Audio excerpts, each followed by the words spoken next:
Hola, me llamo Olaya. Creía que lo tenía todo, una vida envidiable, un matrimonio perfecto, una mentira perfecta. Todo se rompió por un deseo que me obligó a elegir entre el hombre al que le había jurado mi lealtad y el hombre que me hizo sentir viva de nuevo. Esta no es solo una historia de amor y traición, es la historia de un despertar, el despertar de un cuerpo que había olvidado cómo desear y de una conciencia que ya no podía seguir ignorando la verdad. En los próximos minutos te voy a contar cómo una sola decisión puede arrastrarte a un abismo o elevarte hacia una verdad que no sabías que buscabas. Cada paso que di, cada mentira que descubrí y cada verdad que me atreví a sentir fue una pieza que me trajo hasta aquí, hasta este preciso instante. No te voy a contar un cuento de hadas ni una tragedia. Te voy a contar simplemente la historia de mi vida. Quiero ser madre. Capítulo 1. Recuerdo perfectamente aquel verano. Fue uno de esos agostos raros en Gijón en los que casi no llovió, y el calor apretaba de verdad. El termómetro del muro, ese que todo el mundo mira de reojo al pasar, llegó a marcar 25 grados, una locura para nosotros. La playa de San Lorenzo, como era de esperar, estaba a reventar a todas horas.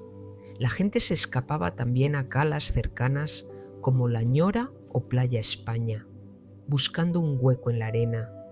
Pero a pesar de ese sol radiante, yo no estaba en la playa. Eran las 11 de la mañana de un sábado y había quedado con mi hermana Clara en la cafetería Auseba, en la plaza de Begoña. Ninguna de las dos trabajábamos por la tarde, pero yo tenía un nudo en el estómago que no me dejaba pensar en bikinis ni en toallas. Clara llegó primero. La vi desde lejos, sentada en una de las mesas junto al ventanal, controlando la entrada. Con su pelo castaño y esos ojazos azules que parecen analizarlo todo, tenía esa calma que a mí me faltaba. La noche anterior la había llamado por teléfono, con una urgencia en la voz que debió de asustarla, y por eso me esperaba tan impaciente. Hola, dije, dejando caer el bolso en una silla y sentándome frente a ella. Siento el retraso. Ella bromeó, con esa ironía tan suya, diciéndome que no me preocupara, que ni que tuviera una docena de hijos. Su comentario, tan inocente, me cayó como una losa. Intenté sonreír, pero solo me salió una mueca. Le conté que había llegado tarde por culpa de Gonzalo, que como cada mañana había dejado un rastro de desorden a su paso. Le expliqué que no soportaba la idea de que la chica que nos ayudaba tuviera que recoger su ropa interior, así que me había pasado un buen rato ordenando su caos. Clara puso los ojos en blanco. Me dijo que por cosas como esa ella seguía soltera, que se negaba a perder su tiempo haciendo de asistente de un marido que no sabía dónde estaba el cesto de la ropa sucia. Tuve que frenarla. Oye, que Gonzalo no es un machista, protesté. Ella me rebatió, preguntándome que si yo también trabajaba, ¿por qué tenía que hacerle de chacha? Intenté justificarle, pero antes de que la conversación se enredara, le pedí que no empezara con sus discursos. Lo que tengo que contarte es serio, le dije. Su expresión cambió al instante. Dejó la ironía a un lado y activó su modo médico, esa faceta suya tan seria y analítica. Me preguntó directamente si pasaba algo con Gonzalo, si nuestro matrimonio estaba en crisis. Le respondí que no, que el problema era de los dos, y entonces, con la voz rota, se lo solté. Creo que soy estéril. Vi la conmoción en su rostro. Le conté toda la historia. Los 2 años que llevábamos casados, la obsesión de Gonzalo por tener un hijo, cómo cada mes que pasaba sin quedarme embarazada sentía una presión que me ahogaba. Ella me escuchó en silencio y cuando terminé fue implacable, como siempre. Me echó en cara que hubiera llegado a esa conclusión yo sola y me recordó que 2 años sin éxito no eran una prueba definitiva de nada. Su sinceridad, aunque a veces dolía, era lo que necesitaba. Me dijo que nunca le había caído bien Gonzalo, que le recordaba al chaval prepotente con el que estudió en el instituto. Finalmente, su lado profesional se impuso. Me explicó que lo primero era descartar cualquier problema, que debía pasar por la clínica para hacerse un chequeo completo. Y entonces pronunció las palabras que yo tanto temía. Me advirtió que si mis pruebas salían bien y estaba casi segura de que así sería, el siguiente paso era que Gonzalo se hiciera un estudio. La sola idea de planteárselo me aterrorizaba, pero Clara fue muy clara. Me recordó que la infertilidad no era solo cosa de mujeres, por mucho que el ego masculino se empeñara en creerlo. Capítulo 2. Al salir de la cafetería, caminamos por el muro para despejarnos. El sol pegaba con fuerza y el olor a mar lo envolvía todo. En mitad del paseo nos encontramos a Marcos Smith. Marcos no era solo mi jefe en la agencia de viajes, también era el mejor amigo de la infancia de Gonzalo. Es un tipo genial, alto, fuerte, con unos ojos verdes que desarman a cualquiera. Nos saludó con afecto y casi sin pensarlo, Clara le invitó a unirse a nuestro improvisado día de playa.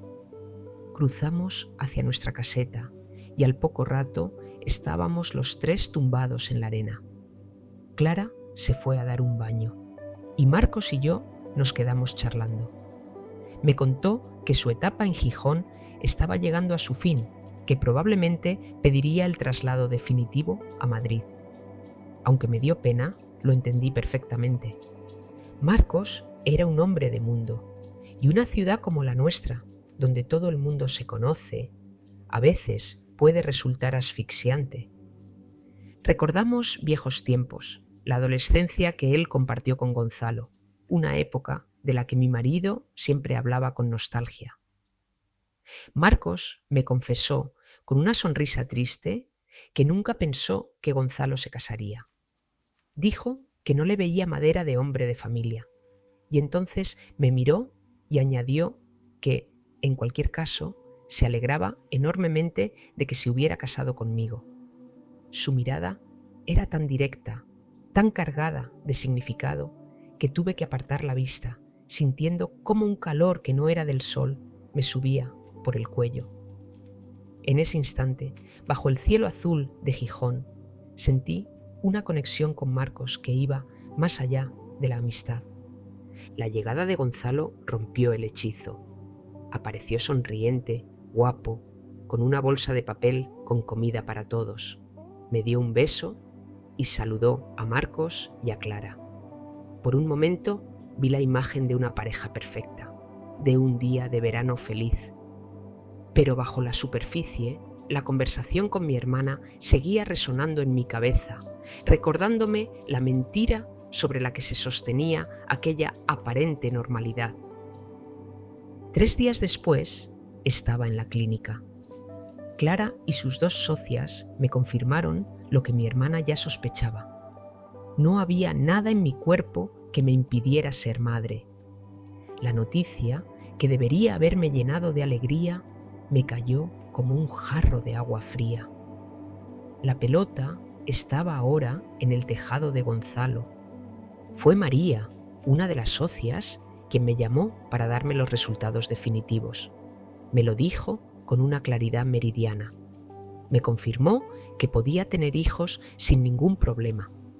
Tras un silencio, le confesé mi mayor miedo, que si no podíamos tener un hijo, sentía que nuestro matrimonio se iría a pique. Fue entonces cuando me habló de las alternativas. Mencionó la adopción, una opción que yo sabía que Gonzalo descartaba. Y luego, con una naturalidad que me dejó helada, me habló de la inseminación artificial. Me explicó que si Gonzalo resultaba ser estéril, era la solución más lógica. Cuando, horrorizada, le pregunté de quién sería el donante, me habló de los bancos de semen anónimos e incluso sugirió, como si nada, que quizá Gonzalo preferiría que fuera un amigo. Salí de la clínica con la cabeza dándome vueltas. La sugerencia de María me parecía una locura, pero en el fondo una idea mucho más aterradora empezaba a tomar forma. Mi primer paso, el más difícil de todos, era sentarme cara a cara con mi marido y decirle que el problema no era mío. Capítulo 3. La amistad que me unía a Marcos era sólida, forjada en el afecto y la confianza que él le profesaba a Gonzalo. Era un hombre íntegro, de esos que no temen a las conversaciones difíciles y cuya lealtad se siente como un ancla en medio de la tormenta. Por eso, aquella tarde, en la quietud de su despacho mientras esperaba a que Gonzalo pasara a buscarme, sentí que podía confiarle el peso que me oprimía el pecho. Los demás ya se habían ido, y la luz dorada del atardecer se filtraba por las persianas, creando una atmósfera íntima y recogida.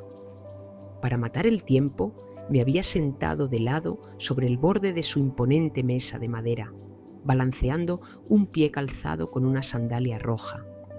Era un gesto casual, pero bajo su mirada tranquila y fija, me sentí de pronto muy consciente de mi cuerpo, de la curva de mi pierna, de la piel desnuda de mi tobillo.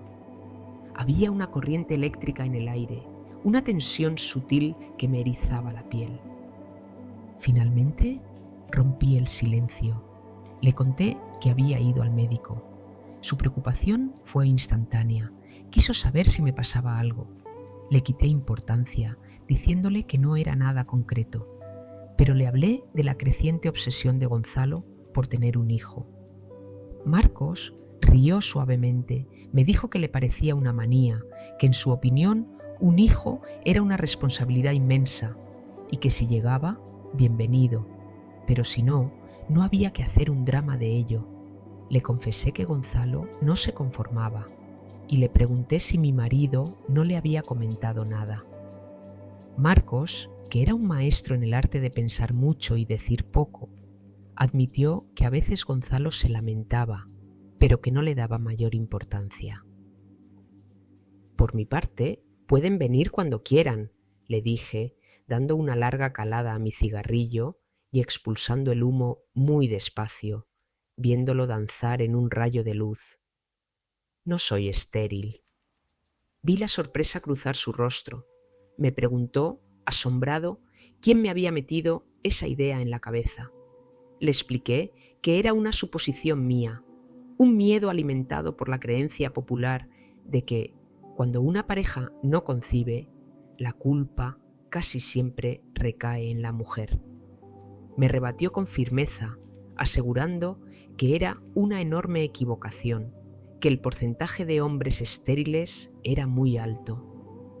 El silencio que se produjo a continuación fue denso, cargado de significado. Yo seguía sentada en su mesa y él tras ella en su silla de director. La distancia física entre nosotros parecía haberse evaporado. ¿En qué estás pensando?, le pregunté, aunque ya intuía la respuesta. Me miró fijamente y su voz sonó grave cuando me dijo que estaba pensando que Gonzalo debería someterse a una exploración.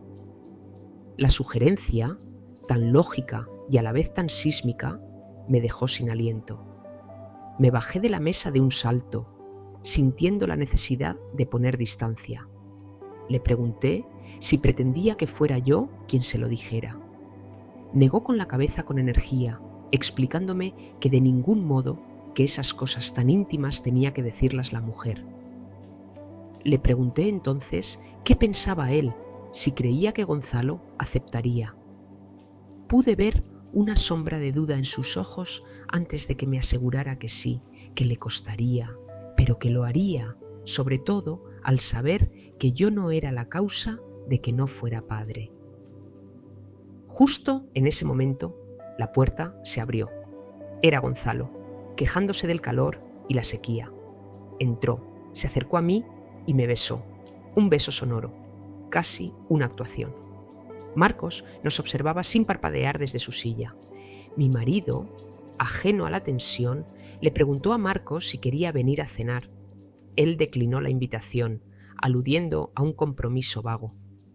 Mientras salíamos, tuve la certeza de que dejábamos a Marcos sumido en sus pensamientos, frunciendo el ceño en la soledad de aquel despacho que se había convertido, por unos minutos, en nuestro confesionario.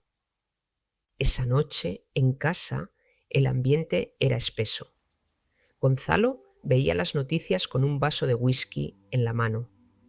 Yo me movía por la cocina, preparando una cena ligera, sintiendo el zumbido del aire acondicionado como un presagio.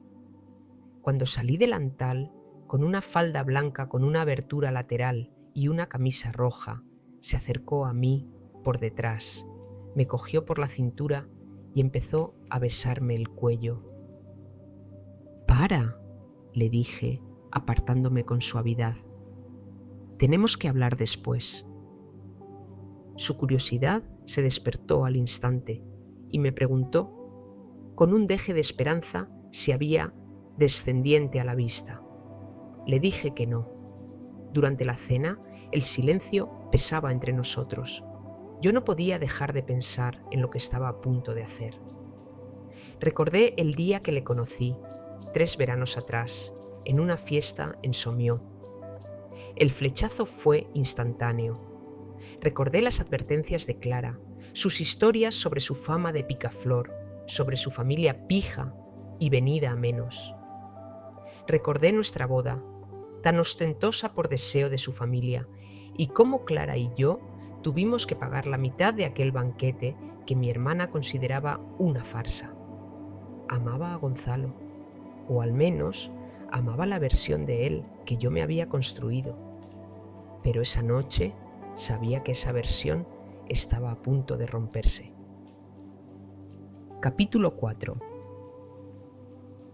Cuando terminamos de recoger la cocina, le pedí que se sentara. No quise que se acercara. Necesitaba verle la cara, leer cada uno de sus gestos sin la distracción de su cuerpo junto al mío.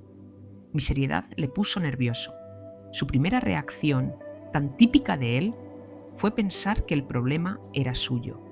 Me preguntó, con un atisbo de celos en la voz, si había dejado de quererle, si tenía algo en su contra.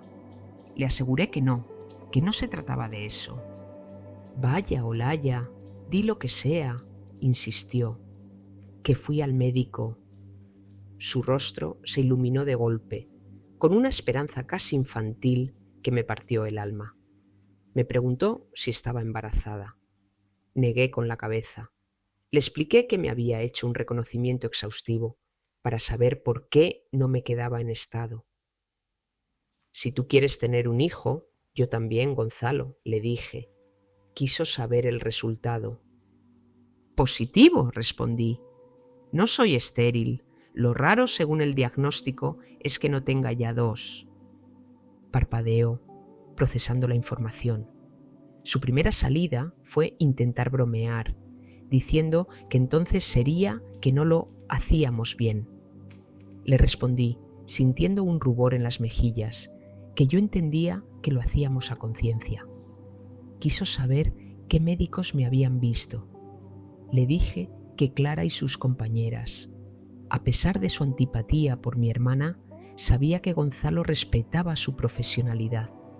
Reconocía que Clara era una mujer brillante, que se había ganado su puesto a pulso. Suspiró, derrotado. Me dijo que en ese caso yo diría. Y se lo dije. Le explicó que ellas 3 opinaban que el siguiente paso era que él se dejara reconocer. La reacción fue explosiva. Dio un salto, arrugó el ceño y un sonido gutural, ahogado, salió de su garganta. «¿Yo?», preguntó, como si le hubiera propuesto la mayor de las humillaciones. Le confirmé que eso decían ellas y que yo se lo pedía.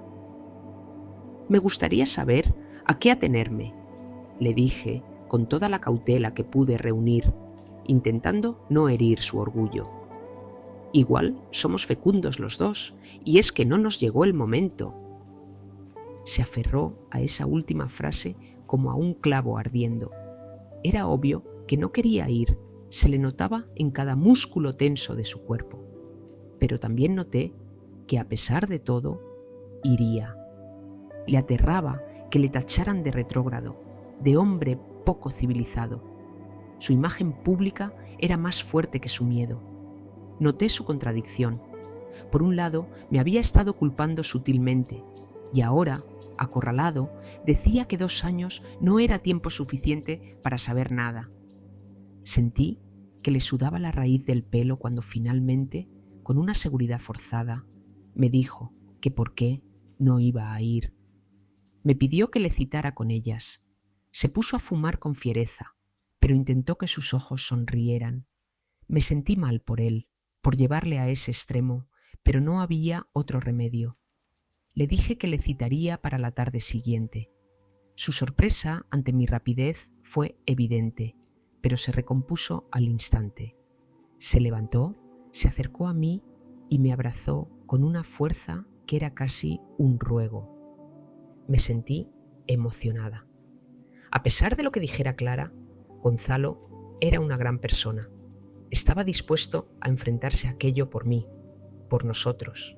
Me apretó contra su cuerpo y me susurró al oído que me quería mucho, que seguro que los dos éramos aptos, que solo era cuestión de dar en la diana. Y yo, en la calidez de su abrazo, quise creerle con todas mis fuerzas. Mucho después, Marcos me contaría la verdad de lo que pasó a continuación. Mi marido no fue a buscarle para compartir sus miedos, sino para desahogar su rabia. Maldecía, soltaba tacos, indignado por el simple hecho de que se dudara de su virilidad. Y allí, en la habitación de su hotel, le anunció su plan para la noche. Me diría que tenía una reunión del sindicato para irse de juerga. Marcos me confesó que intentó hacerle entrar en razón, le advirtió que yo era una mujer inteligente y que le descubriría. Gonzalo se rió. Marcos me contó, con la cara desencajada por la vergüenza, que mi marido le aseguró que yo era fenomenal, pero que nunca se enteraba de la hora a la que llegaba, que dormía como un lirón. La conversación, según el relato de Marcos, fue a peor. Llegó a preguntarle si yo era reprimida en la cama. Gonzalo, lejos de proteger nuestra intimidad, presumió de mi pasión, solo para justificar sus aventuras. Le explicó con una simpleza brutal que un hombre es un hombre, y aunque quiera a su mujer, le gusta cambiar de manjar de vez en cuando. Y se fue, dejando a Marcos solo, pensando que lo mejor era marcharse de Gijón, pero sabiendo, en el fondo, que no podía, que algo le ataba a aquella historia que sin buscarlo ya le había salpicado. Capítulo 5. Afortunadamente, para Gonzalo, Clara no estaba en la clínica el día que le dieron los resultados. Se había tomado el día libre, y la única que quedaba al frente era María. Mucho después fue ella quien me contó los detalles de aquella conversación, una charla que debió de ser una de las más humillantes en la vida de mi marido. Me relató, como le explicó, con toda la profesionalidad de la que fue capaz, que los resultados eran concluyentes y que por tercera vez se lo confirmaba. Era estéril. Según María, Gonzalo encajó el golpe con una entereza admirable, sin dejar que la ira o la vergüenza asomaran a su rostro. Sin embargo, su primera reacción fue intentar defenderse, balbuceando algo sobre su virilidad. María, con la paciencia de una amiga, pero la firmeza de una doctora, le cortó en seco. Le explicó que la virilidad no tenía nada que ver con la fertilidad, que sus espermatozoides eran simplemente incapaces de engendrar, ni en mí ni en ninguna otra mujer. Le habló de posibles causas, de enfermedades infantiles, del simple azar de la naturaleza. Gonzalo, arrinconado, solo acertó a decir que le gustaría ser padre. María le propuso entonces adoptar un niño, una idea que mi marido rechazó de plano. Argumentó que nunca se sabe de quién es un recién nacido, que los trámites eran un infierno y que sencillamente se negaba. Fue entonces cuando María puso sobre la mesa la otra fórmula, la que lo cambiaría todo. Le habló de la inseminación. La reacción de Gonzalo fue de puro shock. La idea le pareció una locura, pero María insistió. Le dijo que yo ya estaba al tanto de esa posibilidad, que era una sugerencia que me había hecho a mí primero. Le aconsejó que lo hablara conmigo. La mayor preocupación de mi marido, como siempre, era el ¿qué dirán? Le aterraba que todo Gijón se enterara, que su esterilidad se convirtiera en el chismorreo de la ciudad. María le aseguró que todo se podía hacer con la máxima discreción, incluso en Madrid, a través de contactos suyos. Y entonces le sugirió que buscara un amigo íntimo, discreto. Insinuó un nombre: Marcos. Según me contó María, Gonzalo apretó los labios, pero la idea empezó a germinar. Le confesó que efectivamente Marcos era su mejor amigo, que haría cualquier cosa por él. La decisión estaba tomada. Se irían en septiembre a Madrid y lo harían. Quería tener un hijo, y el hecho de que fuera yo quien se lo diera le bastaba. Esa noche, cuando Gonzalo me lo contó, intentó presentarlo como una victoria, una solución moderna y civilizada. Se abrazó a mí, y aunque le dije que si no teníamos hijos no pasaba nada, que nuestro amor era suficiente, él se negó en rotundo. Me preguntó si recordaba la conversación sobre la inseminación, y luego me soltó el nombre del donante: Marcos. ¿Es que prefieres eso?, le pregunté con un hilo de voz. Me dijo que sí, que quería tener un hijo y que si yo estaba de acuerdo hablaría con Marcos de inmediato. La única condición era que Marcos se sometiera a un chequeo previo con mi hermana y sus socias. Acepté, pero un frío glacial se instaló en mi corazón. Al día siguiente, incapaz de soportar la angustia, fui a ver a Clara a su apartamento. La encontré todavía en pijama, malhumorada y con una resaca evidente. El piso era un caos de botellas vacías, vasos y ceniceros a rebosar. Le conté la decisión de Gonzalo. Ella ya lo sabía. María se lo había contado la noche anterior. Su primera reacción fue una carcajada cruel. La imagen del señorito fantoche estéril, como mi hermana lo llamaba, le parecía el colmo de la justicia poética. Le pedí su opinión y ella, quitándole importancia, me dijo que le parecía bien, que si no quería un donante anónimo, Marcos era tan bueno como cualquier otro. A fin de cuentas, a todos los efectos, el niño llevaría el apellido de Gonzalo. Me sentía profundamente turbada, pero Clara, ajena a mi tormento interior, solo pensaba en darse una ducha para llegar a tiempo a su consulta en el hospital. Antes de irme, le hice prometer que sería discreta. Me aterraba la idea de que la verdad saliera a la luz y humillaran a Gonzalo. Ella, entre risas, me aseguró que era médico, antes que enemiga de mi marido. Llegué a la agencia con 1 hora de retraso y fui directa al despacho de Marcos. Al verme entrar, se levantó. Su voz sonaba distinta, más grave, cuando me dio los buenos días.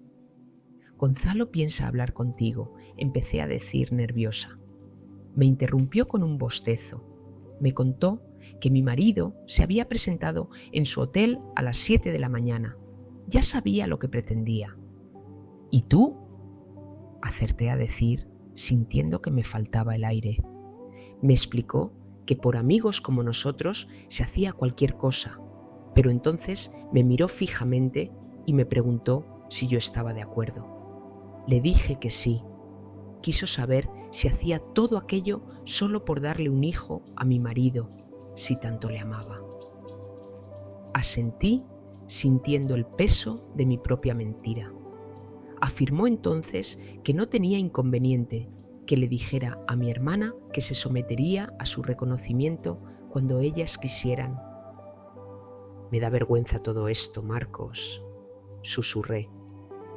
Se acercó a mí con un gesto amistoso y me puso una mano en el hombro. Me pidió que estuviera tranquila, que esperáramos que todo saliera bien, pero en el fondo de sus pupilas vi algo más que amistad.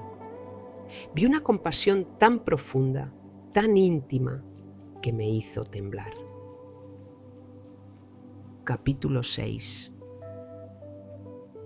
Los días siguientes fueron una tortura. Gonzalo se había familiarizado tanto con la idea que no paraba de hablar de ello, haciendo planes, fantaseando con el futuro. Yo, en cambio, me sentía cada vez más ajena a todo.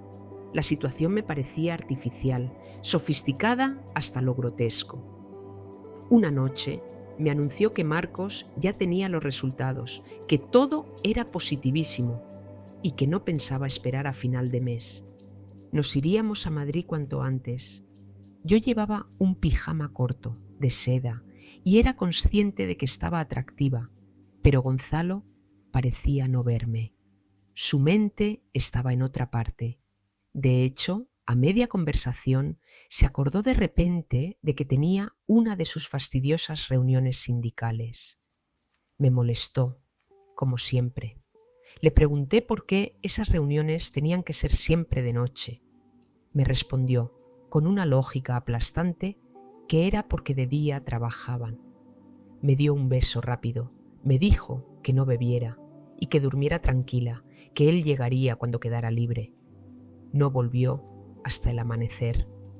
Le oí llegar entre sueños, pero nuestra cama era tan ancha que ni siquiera sentí su cuerpo junto al mío. A la mañana siguiente, en la agencia, vi llegar a Marcos tarde. Tenía ojeras y un aire de desgana que no le había visto nunca. Por alguna razón que no acertaba a comprender, me dolió verle así, imaginarle de juerga por la noche. Estaba atendiendo a unos clientes, así que solo le saludé con un gesto. Media hora después, me llamó a su despacho. Me pidió que cerrara la puerta. Me informó, de pie junto a su mesa, que Clara acababa de llamar. Todo era positivo, todo estaba listo en Madrid para la inseminación. Enrojecí. No podía evitarlo. La idea de tener un hijo de Marcos, estando casada con Gonzalo, me revolvía el estómago. Era un avance de la ciencia, sí, pero se sentía como una traición.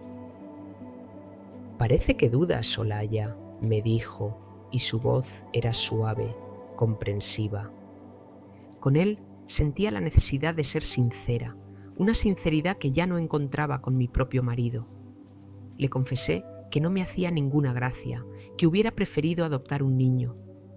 Me miró sin parpadear, y sus siguientes palabras me golpearon con la fuerza de una revelación. Me recordó que al fin y al cabo sería un hijo suyo, y tanto que lo sería. Ese pensamiento me turbaba profundamente. Era una carga que siempre llevaría yo, un secreto que me separaría de mi marido para siempre. Marcos me convenció de que, puestos a hacerlo, era mejor ahora, a finales de agosto, cuando el calor en Madrid empezara a remitir. Acordamos que hablaría con Gonzalo. Quedaron para comer en el club de regatas. Yo no quise ir. La sola idea de estar en ese ambiente tan de Gonzalo, tan superficial, me producía rechazo. Desde que todo aquello había empezado, me sentía desconcertada, como si otra persona estuviera naciendo dentro de mí, una persona que ya no reconocía a su marido. En lugar de ir al club, llamé a mi hermana.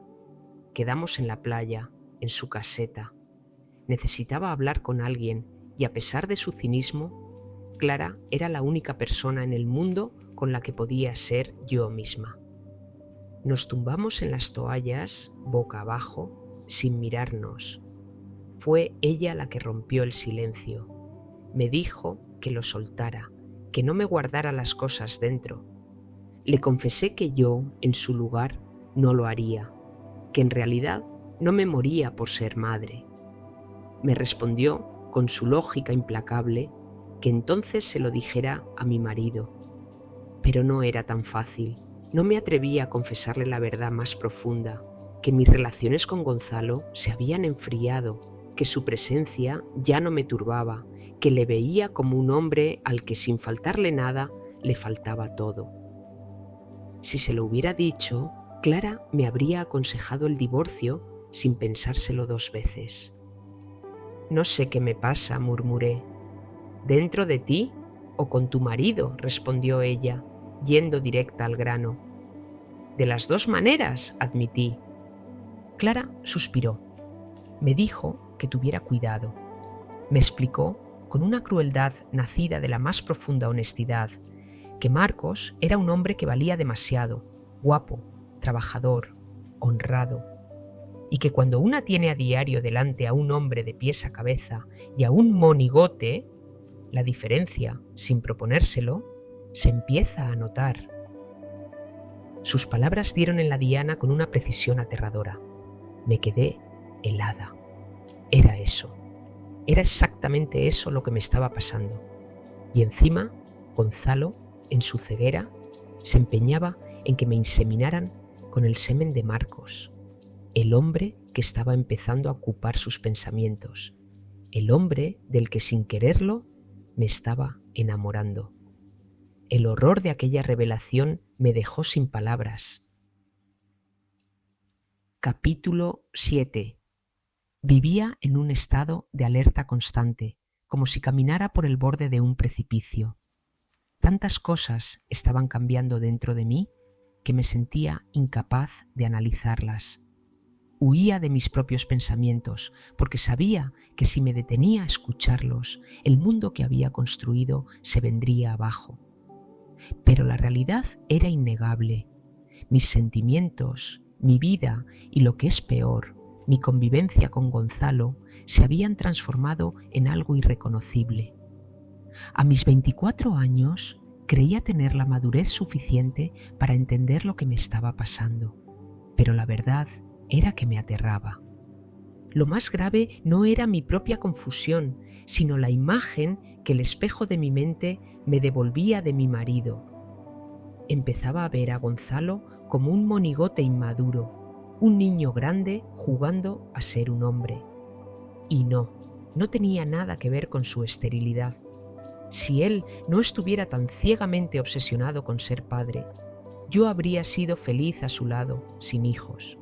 Nunca he sido de esas mujeres que sienten su vida incompleta por no ser madres, pero su entusiasmo, esa necesidad casi infantil de tener un hijo que jamás sería biológicamente suyo, me parecía absurdo. Su motivación no era el amor paternal, sino el orgullo. Lo que más le importaba era poder pasear a ese niño por Gijón para que toda la ciudad viera que él, Gonzalo, era un hombre completo. Una tarde, pocos días antes de nuestro planeado viaje a Madrid, se lo confesé a Marcos. Le explicó que sentía que el deseo de Gonzalo no nacía del corazón, sino de la vanidad.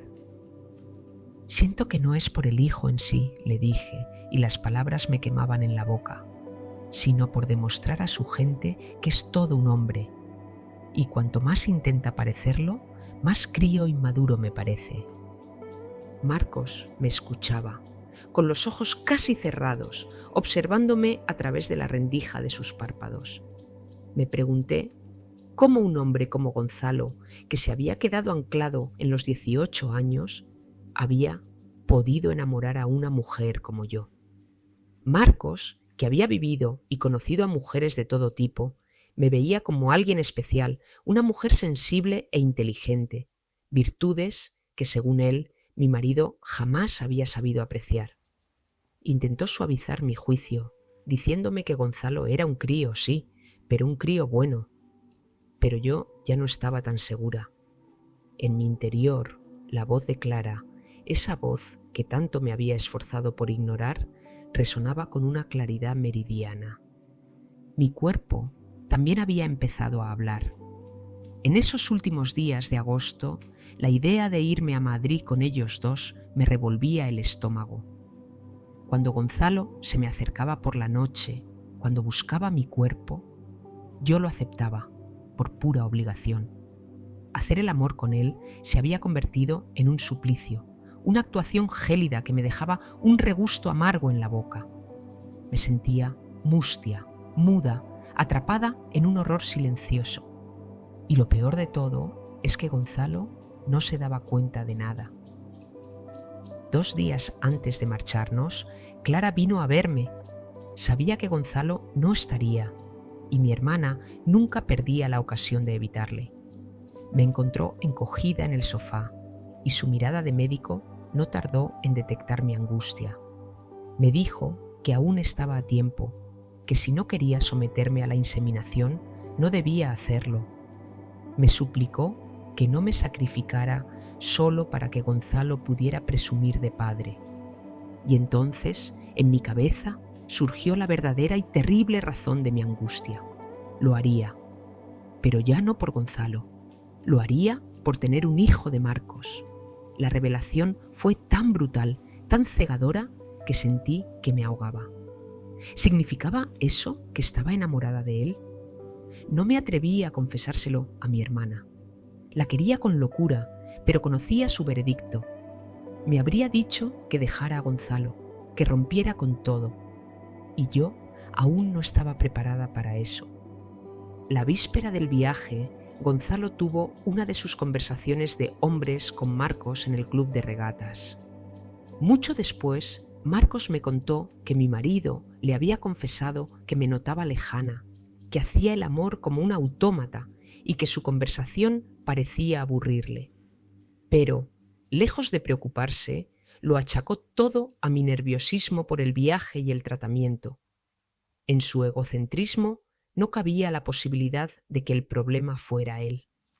Fue en esa misma conversación cuando Marcos, generosamente, nos ofreció su chalet en La Moraleja para que no tuviéramos que quedarnos en un hotel. La respuesta de Gonzalo, según el relato avergonzado de Marcos, fue un guiño y un comentario zafio sobre lo fácil que le sería dejarme sola en la casa para poder pasarlo bien en ciertos sitios. Esa noche, mi marido se fue solo a su supuesta reunión del sindicato. Yo, aburrida y asfixiada en casa, decidí ir al teatro. A la salida, mientras caminaba por el paseo de Begoña, una voz me llamó. Era Marcos. Estaba sentado solo en la terraza de una cafetería. Me invitó a tomar algo, y aunque dudé, acabé sentándome frente a él. Me temblaban las manos al encender el cigarrillo. Me dijo que se alegraba de encontrarme, que sentía que no deseaba ir a Madrid, que si no fuera por el cariño que le tenía a Gonzalo, me negaría en redondo a todo aquello. No sé lo que me pasa, confesé, incapaz de mirarle a los ojos, pero algo se me ha roto dentro, algo muy importante. Su mano buscó la mía por encima de la mesa. Sus dedos, cálidos y firmes, envolvieron los míos. El contacto fue eléctrico, íntimo. Levanté la vista y me encontré con su mirada. Y en sus ojos vi mi propio desconcierto, mi propio deseo. Apenas pude sostenerle la mirada. Me dijo entonces, con la voz rota, que creía que me había equivocado de hombre. Capítulo 8. Las palabras de Marcos quedaron flotando en el aire tibio de la noche. Me había equivocado de hombre. Era una verdad tan simple y a la vez tan devastadora que sentí un vértigo helado. Nos quedamos en silencio hasta que me levanté bruscamente, diciéndole que debía irme. Se puso en pie al instante e insistió en acompañarme. Le supliqué que se quedara, pero no me hizo caso. Caminamos juntos por las calles abarrotadas de turistas. La ciudad bullía de vida, pero yo me sentía en una burbuja, sorda a todo lo que no fuera el sonido de su voz a mi lado. Me dijo, en un murmullo, que había cosas que no hacía falta decir, que simplemente ocurrían, y que estaba seguro de que a mí me sucedía lo mismo. Y era cierto. Negarlo era como intentar negar que el corazón me latía desbocado en el pecho.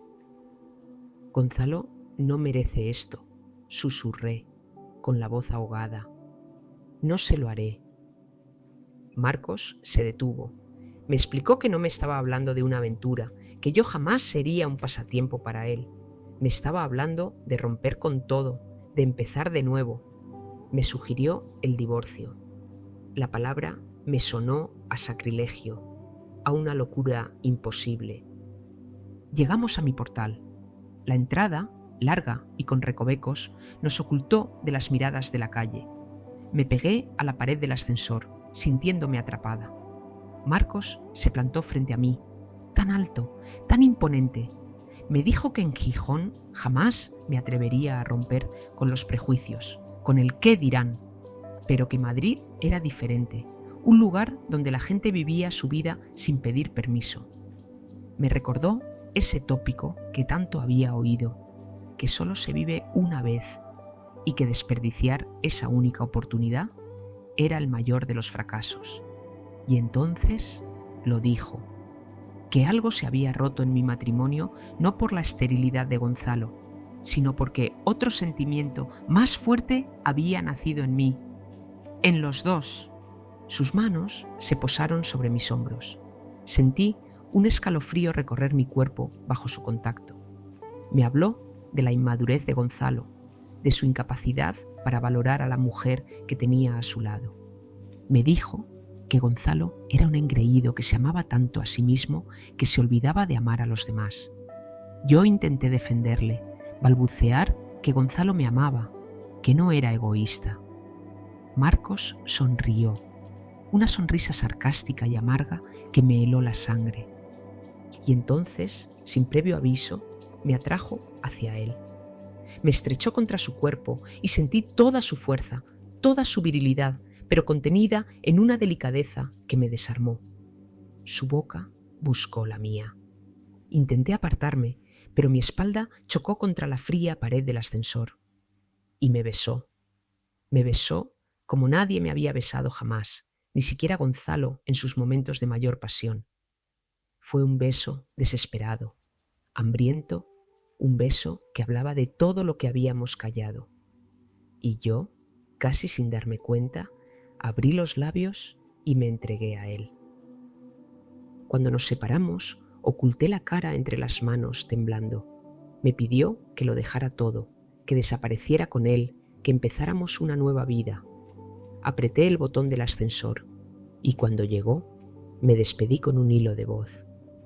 Le dije que no le haría nada malo a Gonzalo, que mi deber como esposa era corresponder a su lealtad, a su fidelidad. Marcos se quedó allí solo, en la penumbra del portal, y yo supe que él conocía una verdad sobre la fidelidad de mi marido que yo todavía ignoraba. Llegué a casa y me metí en la cama, pero no pude dormir. Gonzalo llegó casi al amanecer. Le sentí entrar en la habitación a tientas y me incorporé en la cama. Se sobresaltó al verme despierta. Le dije que necesitaba hablar con él, que estaba cansada de pensar. No quiero tener ese hijo, solté, sin rodeos. Se quedó rígido y todo el cansancio de su rostro desapareció. Me preguntó si me había vuelto loca. Le dije que no entendía por qué no podíamos quedarnos como estábamos, qué falta nos hacía un hijo. Su respuesta me aniquiló. Me explicó que ya no era una cuestión de deseo, sino de amor propio. Tenía que ser padre por encima de todo, para que la gente no pensara que era un inútil. La decisión estaba tomada. Se iría a Madrid en 2 horas. ¿Para qué luchar? La vanidad de Gonzalo era un muro contra el que mis sentimientos se estrellaban una y otra vez. Me tumbé, agotada, y apagué la luz. Me dijo que preparara el equipaje. Le respondí que ya estaba listo. No dormí. Solo podía pensar en una cosa, en el recuerdo del beso de Marcos, un beso que me había despertado a la vida y al mismo tiempo me había sentenciado. A las 8 en punto partimos. El viaje en el coche de Marcos fue tenso, silencioso. Yo iba sentada detrás, sola, medio adormilada, escuchando el murmullo de sus voces como un eco lejano. Me sentía como un objeto, un paquete que era transportado de un lugar a otro. Me iba a Madrid con mi marido y con Marcos. ¿Qué era yo en aquella ecuación? No estaba segura de nada. Solo sabía que me dirigía a toda velocidad hacia un destino que cada vez sentía menos como el mío. Capítulo 9. El viaje a Madrid transcurrió en una atmósfera densa y silenciosa. No intercambié ni una sola palabra con Marcos, y él tampoco hizo el menor intento por acercarse. Era un pacto tácito, un escudo para protegernos de la conversación que habíamos dejado pendiente la noche anterior. Gonzalo, por el contrario, no dejó de hablar, y cada una de sus frases no hacía más que subrayar su vaciedad, su simpleza, esa vanidad infantil que de repente se me hacía insoportable. A veces nuestras miradas se cruzaban en el espejo retrovisor. Veía sus ojos cargados de una compasión que me hacía sentir vulnerable y apartaba la vista de inmediato. Llegamos a La Moraleja bajo un sol abrasador. El chalet de Marcos era una maravilla, elegante y acogedor, rodeado de un jardín impecable. Al bajar del coche, el calor que emanaba del suelo me quemó a través de las sandalias. Nos recibió una mujer mayor, de pelo gris y uniforme impoluto, a quien Marcos abrazó con un cariño evidente. Nos la presentó como Bea, su segunda madre, y su sonrisa afable fue el único momento de calidez en aquella llegada tensa. La tarde se me escapó entre las manos, en una sucesión de escenas que viví como si fuera una espectadora. La asignación de las habitaciones, una comida deliciosa servida por Bea, y yo, finalmente, refugiada en mi cuarto. Desde la ventana veía la piscina de la urbanización, un espejismo azul lleno de gente que reía y chapoteaba, tan ajenos a la guerra que se libraba en mi interior. Gonzalo entró en la habitación con una tarjeta en la mano. Me anunció que era la dirección del sanatorio y que pensaba irse esa misma tarde. En ese preciso instante tomé una decisión inamovible. No lo haría. No me sometería a la inseminación. No se lo dije, por supuesto. Mi plan era darle largas, esperar a que él tuviera que volver a Gijón y entonces buscar una excusa. Pero la idea de quedarme allí, a solas con Marcos, me producía un pánico helado. Me preguntaba si Gonzalo era ciego, si su confianza en su amigo era tan absoluta o si su ego era tan descomunal que ni siquiera contemplaba la posibilidad de que yo pudiera serle infiel. Se acercó a mí. Yo llevaba un vestido de seda rojo que se adhería a mi cuerpo con la humedad del ambiente. Cuando intentó abrazarme, di un paso atrás. Fue un acto reflejo, un rechazo que nació de mis entrañas. Pude ver el desconcierto en su cara. Me excusé diciendo que estaba cansada por el viaje, que el calor me estaba matando. Le pedí, suplicante, que me dejara descansar un rato a solas. Su docilidad, su incapacidad para leer entre líneas, me hizo sentir aún más culpable. Me besó en la frente y se fue, diciendo que quizá Marcos le acompañaría. Me derrumbé sobre la cama, con una fatiga que iba más allá de lo físico. Tenía una cosa clara: no tendría un hijo de Marcos, pero tampoco traicionaría a Gonzalo. Le sería fiel aunque me costara la vida. Más tarde supe lo que realmente ocurrió. Gonzalo bajó al salón y le contó a Marcos su verdadero plan. Iría al sanatorio, sí, pero solo para fijar una fecha. Después le pidió el coche prestado para irse de juerga. Según me contó Marcos tiempo después, mi marido se lo dijo con una naturalidad pasmosa, explicándole que siempre el mismo pastel empalaga. Marcos, asqueado, le vio marchar, no sin que Gonzalo le recordara que yo confiaba ciegamente en él, igual que él en mí. Mientras Gonzalo se dedicaba a cambiar de fresas, Marcos se dio una ducha y salió a la terraza. Y allí me encontró a mí. Yo seguía con mi vestido rojo, perdida en mis pensamientos. Me invitó a bajar al salón, donde el aire acondicionado ofrecía un respiro. Le dije que lo haría, pero le puse una condición: que no tocáramos el tema. Su respuesta fue un golpe directo a mi corazón. Me dijo que no hacía falta, que ciertos temas vivían dentro de uno mismo, aunque no se mencionaran. Capítulo 10. Incapaz de soportar la intensidad de su presencia, me refugié en mi habitación con la excusa de que necesitaba dormir. Pero su voz me detuvo justo antes de cerrar la puerta. Me contó que Gonzalo le había confesado que me notaba distinta, y yo me pregunté cómo no iba a estarlo, si sentía que me había convertido en una extraña para mí misma. No sé cuánto tiempo pasó. Me desperté de un sueño pesado y confuso. El sol ya se estaba poniendo, y al abrir los ojos le vi allí, de pie, en mitad del salón. Se había puesto un vestido de lino verde pálido. Se incorporó del diván, sobresaltado. Me ofreció algo de beber, pero yo lo único que pude hacer fue preguntarle si Gonzalo tardaría mucho en volver. Pude ver la lucha en su interior. Me respondió, con una calma forzada, que no lo sabía. Me armé de valor y, dándole la espalda para no tener que enfrentarme a su mirada, se lo dije. Le comuniqué que no iba a tener ese hijo.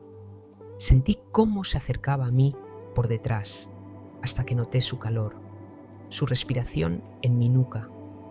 Me corrigió con suavidad, interpretando que me refería a que no me sometería a la inseminación. Le aclaré que no, que cuando Gonzalo volviera a Gijón, yo me iría con él. En ese momento, sus manos se posaron sobre mis hombros y me hizo girar para mirarle a la cara. Me vio enervada, perdida, al borde del colapso. Le supliqué que me soltara, pero no lo hizo. Me estrechó contra su cuerpo y me besó. Fue un beso inevitable, una rendición. Cuando nos separamos, me cubrí la boca con las manos, avergonzada y horrorizada. Le acusé de robarle la mujer a su mejor amigo. Me llamé a mí misma una cualquiera. Él intentó razonar conmigo. Me habló de su vida, de las cientos de mujeres con las que había estado, y de cómo ninguna le había hecho sentir lo que yo le hacía sentir. Me habló de Gonzalo, de cómo nuestra amistad era un eco del pasado, y de cómo mi matrimonio se había convertido en una jaula. Me advirtió de que estaba sacrificando mi vida por una rutina vacía, por una lealtad a un hombre que no me veía, que no me entendía. Yo me había hecho un ovillo en el sofá, escuchando un torrente de verdades que me desgarraban por dentro. Pero había una cosa que él no sabía, o que yo me negaba a aceptar. Le dije que Gonzalo era bueno, fiel y honrado, y que jamás le haría daño, que yo era un pilar en su vida, y que sin mí se derrumbaría. Pude ver cómo se mordía los labios para no contradecirme. Le dejé claro que mi decisión era firme. Ni tendría un hijo suyo, ni dejaría a Gonzalo. Su respuesta fue un estallido de frustración. Me gritó que una cosa era resignarse a una vida pasiva y otra, muy distinta, tener que acostarse con un hombre al que no deseaba, mientras amaba a otro. Sus palabras fueron como cuchillos. Salí del salón corriendo y me encerré en mi cuarto. Lloré como no había llorado en años, hasta que el agotamiento me sumió en un sueño profundo y sin sueños. Me despertaron unos golpes en la puerta. Era Bea. Eran las 10 de la noche y me avisaba para la cena. Bajé, con el vestido arrugado y el alma hecha jirones. Marcos estaba solo. Me explicó que Gonzalo había llamado, que se había encontrado con unos amigos y que no volvería hasta tarde. Me contó que mi marido había querido venir a buscarme, pero que él mismo le había disuadido, diciéndole que yo dormía. Supe que mentía para protegerme o para quedarse a solas conmigo. Cené a la fuerza y volví a mi encierro. Deseé con todas mis fuerzas que Gonzalo me diera un motivo para odiarle, que fuera infiel, mezquino, cualquier cosa que me permitiera romper mis cadenas sin sentirme culpable. Mientras yo me consumía en mi cuarto, Marcos, en el salón, descolgó el teléfono. Oí el ruido del coche al llegar. Miré el reloj. Las 6 de la mañana. Entró en la habitación y se sobresaltó al verme despierta. Empezó a tejer una historia inverosímil sobre unos amigos de Gijón, una noche interminable discutiendo de política. Me dijo que no había podido llamar. Le respondí que no se preocupara, que Marcos ya me había avisado. Su rostro se tensó. Él no había llamado. Le pregunté por el sanatorio. Me dijo que estaban de vacaciones, que hasta dentro de 3 días no podrían atendernos. Me explicó su plan. Él volvería a Gijón y yo me quedaría allí, esperándole. Le comuniqué que me iría con él. Se negó en redondo. Y entonces se lo repetí, con una calma que me asustó a mí misma. Le dije que no quería tener ese hijo. Se quedó perplejo, pero el cansancio pudo más que la sorpresa. Me dijo que ya lo discutiríamos. Se metió en su cama y apagó la luz. No dormí. Cuando el cielo empezó a clarear, me levanté. Al salir del cuarto, me encontré con Bea. Me informó de que el señor se había ido a Madrid. Le dije que me iba a la piscina, que necesitaba un baño. Necesitaba sentir el frío del agua, algo que apagara el fuego que me consumía por dentro. Capítulo 11. Cuando me pareció que Gonzalo ya había dormido lo suficiente, entré en nuestra habitación. Le encontré ya vestido, listo para salir, como si la tensa conversación de la madrugada no hubiera existido. Me comunicó, con un tono que no admitía réplica, que se iba a Madrid a ver a los médicos. Insistió en que, aunque no aparecieran por la clínica hasta dentro de 3 días, él debía marcharse a Gijón en 4 y tenía que dejarlo todo listo. Intenté recordarle mi decisión de la noche anterior. Te dije... Empecé, pero me cortó en seco. Me ordenó que no quería ni oír hablar del tema.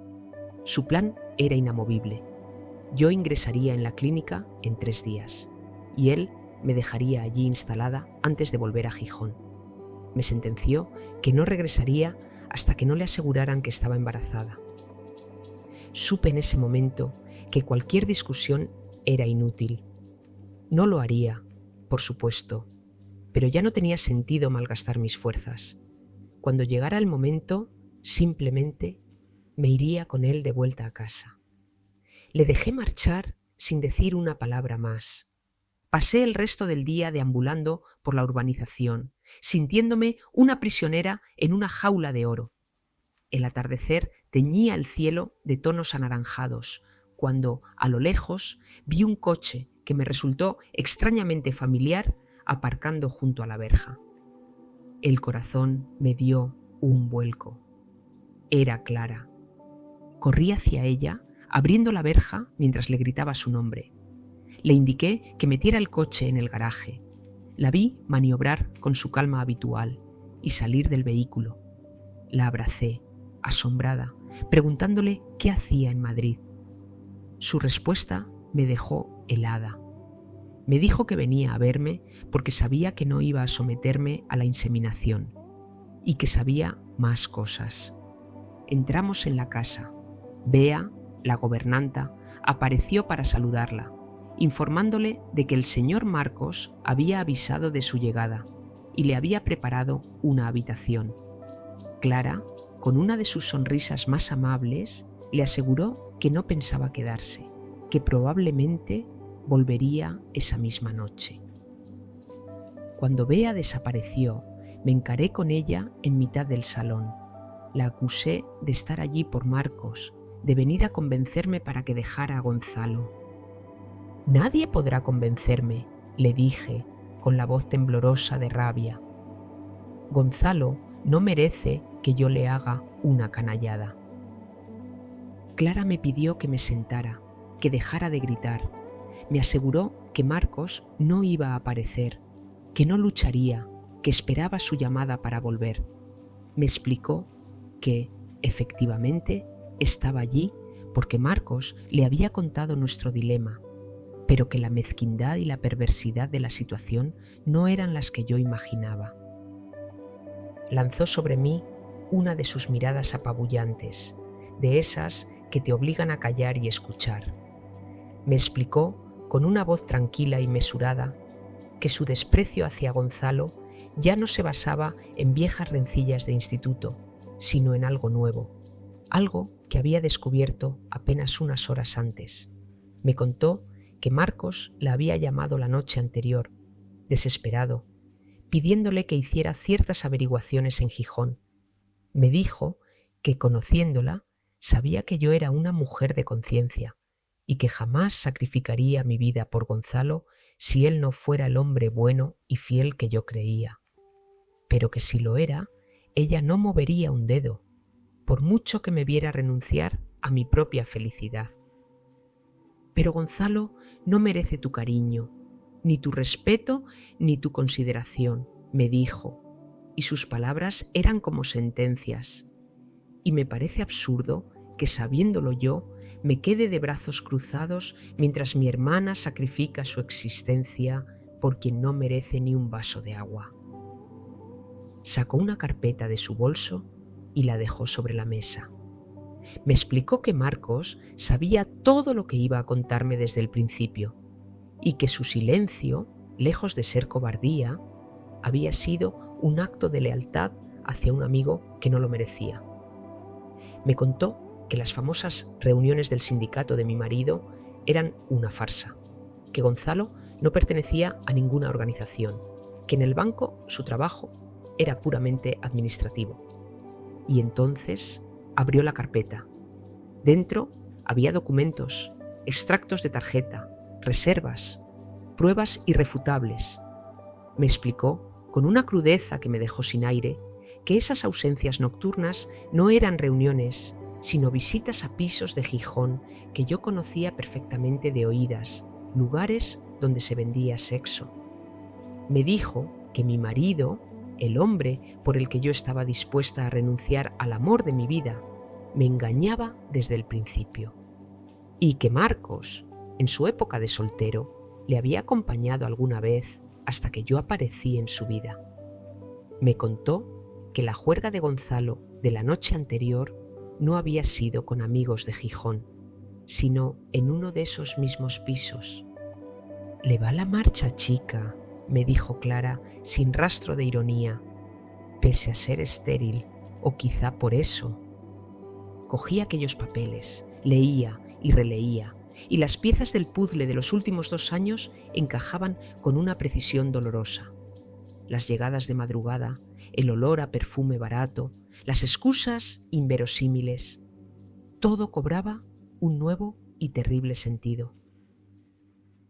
Capítulo 12.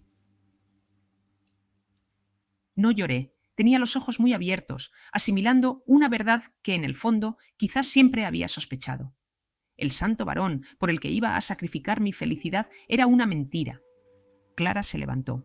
Me dijo que iba a llamar a Marcos, que su trabajo allí había terminado. Le pedí que no se fuera, pero me explicó que no quería presenciar el derrumbe de mi lindo marido. Antes de irse, se puso seria y me aseguró que si Gonzalo me hubiera merecido, ella jamás se habría interpuesto. Casi hubiera preferido equivocarme, me confesó. Supongo que me iré con Marcos esta misma noche, dije, con una calma que me sorprendió a mí misma.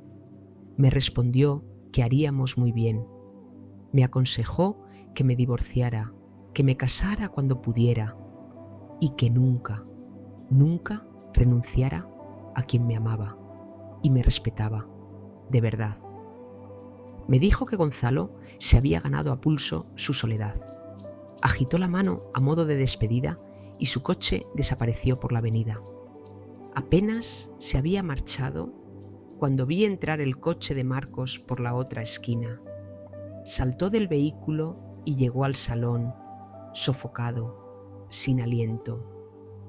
«Olaya, si no hacía eso», empezó a decir. No le dejé terminar. Me abracé a él.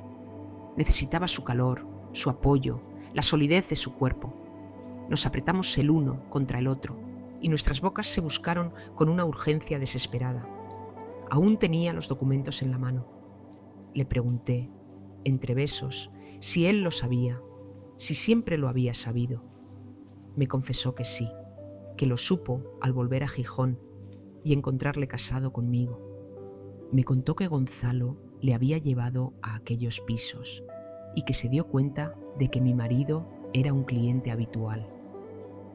«¿Qué hacemos?», le pregunté. Me respondió que nada y todo a la vez, sin traumas. Haríamos las maletas, la suya y la mía, cogeríamos el coche y nos marcharíamos a Marbella. Sobre la cama le dejaría a Gonzalo aquellos papeles. No hacía falta nada más. Una hora después, el coche de Marcos arrancaba, dejando atrás aquel chalet y los restos de mi antigua vida. A unas horas de camino nos detuvimos en un hotel con encanto, y allí, en la intimidad de aquella habitación, supimos que ni sus aventuras pasadas ni mi matrimonio habían significado nada. Lo nuestro era distinto. Era una mezcla de pasión y ternura, una conexión tan profunda que nos estremecía. Y mientras nuestros cuerpos se encontraban por fin, sin artificios, sin mentiras, concebimos quizá un hijo de la forma más natural y placentera del mundo. Mientras tanto, Gonzalo descendía de un taxi ante la casa de su amigo. Subió al cuarto de baño para lavarse los dientes y disipar el olor a alcohol, por si yo estaba despierta. Entró en nuestra habitación. Estaba a oscuras. Encendió la luz y vio las camas intactas. Tropezó con los papeles que yo había dejado sobre la colcha. Los leyó. Su rostro, según me contaría Clara más tarde, era un poema de incredulidad y furia. Corrió a la alcoba de Marcos, la encontró vacía. Horas después, irrumpió como un huracán en el apartamento de mi hermana. Le exigió saber dónde estaba yo. Clara, serena y terrible, le informó de que estaba en Marbella, que acababa de hablar conmigo. Le dijo que no volvería, que pronto recibiría una demanda de divorcio y que no me había ido sola. Le explicó que la única razón por la que yo no le había dejado antes era por consideración a su supuesta fidelidad. Le echó en cara su egoísmo, su traición, su inmadurez. Le dijo que para poseer algo verdadero, primero hay que merecerlo, y que él simplemente no era. Lo vio salir arrastrando los pies, hundido, derrotado. Yo estaba en Marbella, en la habitación de un hotel de lujo, cuando Clara me llamó para contarme que la bomba había estallado. «Me da pena, Marcos», le confesé, pegándome a él. Me pidió que lo olvidara. Me dijo que a Gonzalo le había tocado perder, pero que no habíamos sido nosotros quienes le habíamos hecho caer. Se había caído solo.